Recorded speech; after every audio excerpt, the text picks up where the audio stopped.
吸取宇宙庞大能源秘技的 Q&A。Q&A， 有什么 Q&A 呢？你先再说一次，上一集是要怎么样吸取能量？首先，吸取能量，你先设定好你要吸取的是什么能量，比如说治疗的能量，还是丰盛的能量，还是什么能量？你先想好你需要什么能量进入你的身体，然后很轻松的把你的双手拿起来，然后把你的注意力放在2个地方，一个就是你的鼻腔进去你头里面的中间，然后另外一个就是手的劳宫穴这2个地方，然后就开始吸气。吸气的时候，就想象着能量吸到我们的丹田里面跑，就是你吸空气的时候，能量会从我们的双手，然后你的空气会顺着我们的内部，然后一直往丹田的地方吸。这时候能量就会从我们的双手劳宫穴很自然的吸到我们的体内来，把我们的体内充满。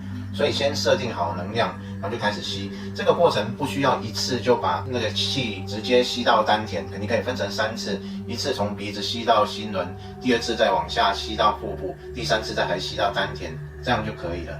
或者你一次有办法吸完，其实1次也可以吸完。对，就是这样。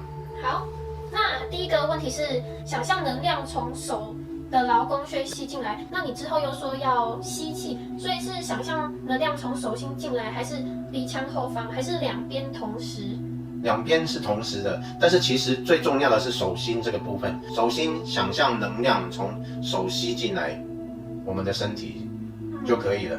但是因为你想象的是从鼻腔开始往丹田的地方跑，所以它很自然，你手吸进来的能量，你不用观想着它有能量从手心然后一直跑到丹田，不用，因为你身体自然就想象能量是从鼻子吸进来，然后往丹田的地方跑，它很自然的就会从手这边往你的丹田吸，就是这样。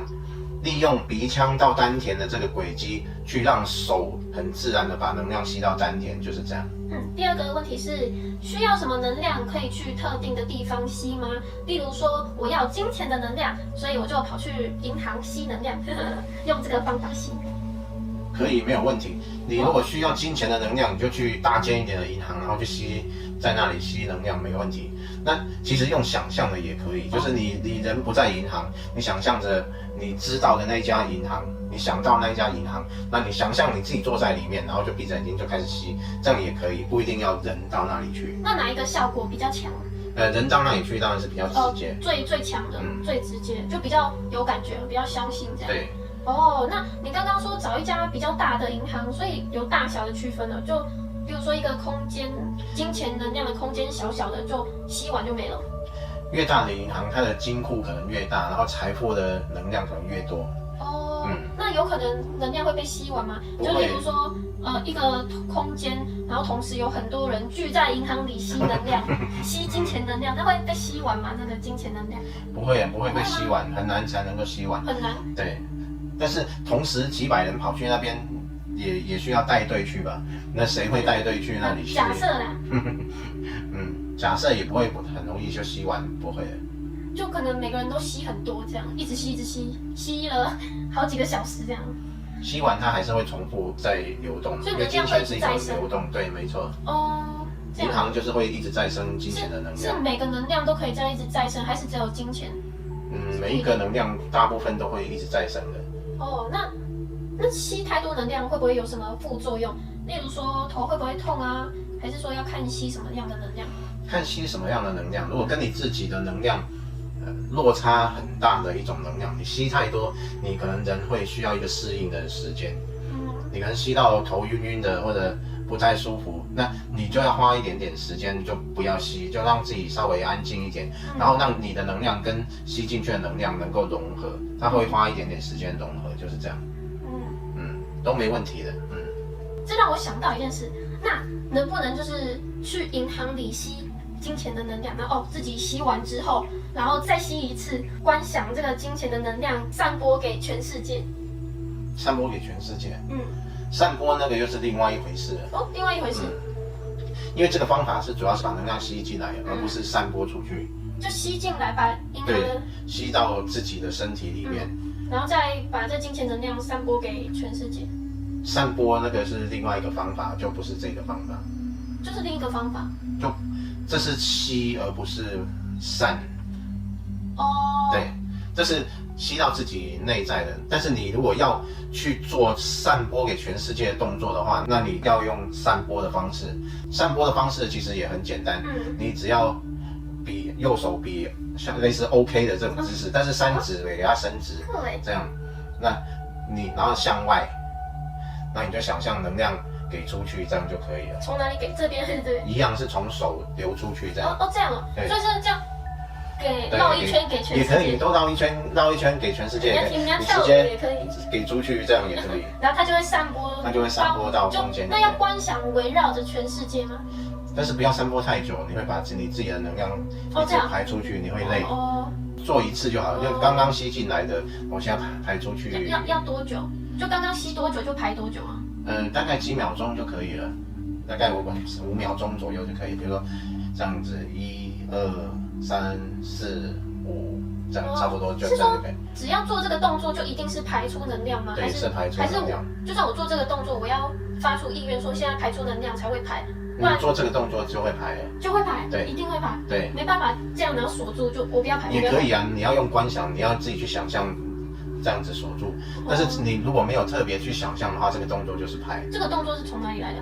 这个动作是从哪里来？你看很多菩萨，一只手这样，一只手这样。哦，原来是这样哦。这个是代表禅定，这个代表布施。哦，布施的手啊，原来是这样。对。不错不错。那这样，假设说每个人都用这个方法去银行吸能量，然后这样子，那全世界会变成很。我相信应该是全世界还没丰盛，你自己就很丰盛了。哦，是这样。因为你一直给出嘛。是哦。我也只是拿银行的钱的能量。你很丰盛，然后你又给出，那你就更丰盛。那银行的钱，银行的能量。一样啊，你帮助了其他的人。哦，原来是这样。那这样大家都可以去银行吸能量。可以啊。然后顺便给全世界这样。可以。不错哎，那所以是免费的金钱能源可以吸这样，不用钱的金钱能量可以吸。不用钱的金钱能还量。可以分给全世界这样。这方法不错，我觉得可以，大家可以召集大家一起来做这件事情。就因为这世界大部分的问题是不是都是钱的问题？如果钱的问题，这个说法就是90%的问题都是钱的问题。如果钱的问题可以解决了，就全世界90%以上的问题都不见。对啊，那这部影片就应该被分享出去啊，就是让大家都知道有这个方法，这样大家就会知道有免费的金钱能量可以吸，然后还可以给全世界这样。那下一个问题是，吸能量对环境有要求吗？如果在一个气场不太好的地方，是不是不能做呢？在负能量的地方吸，会不会吸到负能量？会哦。所以这个场合还是要挑选一下，你最好是在一个没有负能量的地方，它是正的能量或者是中性的都可以，就不要在一个负能量的地方吸。你可以想象说，我要吸进来的是什么能量，但是这时候那个场所如果是中性的，没有什么正，没有什么负的，那我只要想象我要什么能量，那还是会有那种能量进到你的身体。但是如果你在一个负能量很强的地方，比如说太平间，你坐在那里吸能量，这个就会吸到一些不好的能量了。这样。但是你是说吸宇宙的能量，那为什么在不好的环境会吸到不好的能量？不是吸宇宙的能量吗？宇宙能量来自宇宙嘛，但是你在的场所，你马上吸，它也是宇宙的一个部分啊，这是最接近你啊。对啊，所以那你就可能会先吸到一些不好的能量，就还是会带一些。对，没错。那有可能在吸宇宙的能量过程，就可能周围有一些人会吸到他们的能量吗？人比较不会，就是说，因为你吸的是自然界的能量，就是不是吸人的能量。有人问说，吸收能量后，墨子会怎么运用这个能量？可以怎么运用呢？可不可以举几个实用的例子？实用的例子，可以怎么使用？你可以帮人家治疗啊，你也可以吸收来之后，然后你自己身强体壮，然后能量充满。至于你要如何使用，这个就不一定了。比如说，有一个人身体很虚，然后他能量很虚弱，那这时候你吸了自然界的能量再传输给他，就类似这样也可以。那至于说要来做什么用，你也可以拿来显化，就是吸完能量之后，你再来观想说你要显化什么，你进入了一个很丰盛的情境啊，什么等等。那我们说显化，你只要有感受，想象要带着感受，感受才会触发那个你显化的情境。所以你如果带着想象力，然后去想象一个情境，然后并且有感受，然后你就可以刚刚吸了很多能量，这些能量就会参与你那个感受，然后去 push 去推动你去显化出你想要的，就是这样。那最后一个问题，如何把这个能量运用在治疗别人身上？运用治疗在别人身上，治疗有很多种方式，但是最好的方式是用你的高我他自己能够运作的方式。哦，对，那不就是要先能够连接到高我的人才能这么做？就是我们引导契机，你能够手自然动作的时候，然后你可以就暗示他说，请帮对方治疗他有什么病，然后这时候你的手就可以自动去带动，然后就帮对方治疗。所以这个帮对方治疗不是我想象就好，是要修炼的是吗？是要修炼要修炼，对，不是不然只想象是就好。不然只是，但是你可以做一个很简单的动作，就是你刚刚这个动作是一个施予的动作嘛，对方如果有生病，那你就把你刚刚吸进来的正能量去给予对方，并且希望对方身体能够变好，就这样子就好了。OK， 那可以这样吗？左手？因为人的能量是左进右出，所以就用右手。所以这样没用。也不是说没用，它就变成你的能量自然就会变反的，会违反你身体自然运作，那会怎样？不顺畅而已，不会怎么样。所以身体会不顺畅？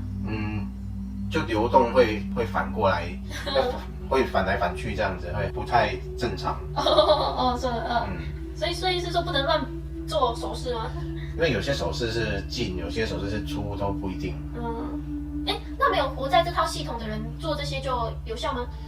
因为我们这个身体生下来，它就在这种状态，就像我们心脏是在左边一样，然后大部分人是用右手吃饭，这个是在这个世界的一个法则，就是这样。那如果是左撇子就要倒反了。就要倒反，所以是用惯用手。对，惯用手是出，然后另外一只手是进。了解。那一般人都比这样 OK 那 OK 通常都是这样子分开的，就不是给予。是3只是向外这样子才是给予，所以要这样反，对，这样就不会这样。那就好。